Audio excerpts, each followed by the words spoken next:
Ինչպես եւ ինչու կիրառել հեքիաթաթերապիան։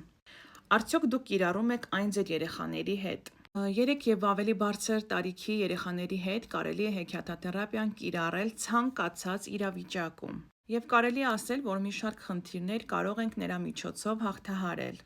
Օրինակ, եթե երեխան ունի վախեր, ծնողը կարող է ստեղծել այնպիսի հեքիաթ,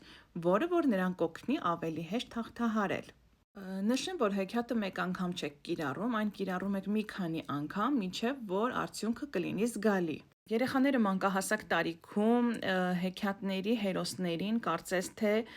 տեսնում են իրենց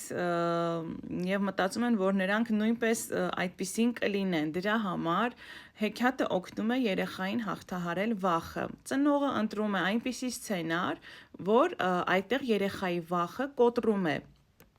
Փոխում է սցենարը այնպես, որպեսզի երեխան այլևս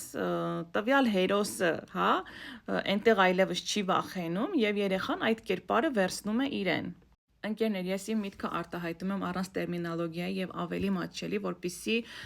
մեկս մյուսին ճիշտ հասկանանք, ավելի հեշտ ու արագ։ Նպատակն է երեխաներին օգնել, եթե ինչ-որ բան զգում եք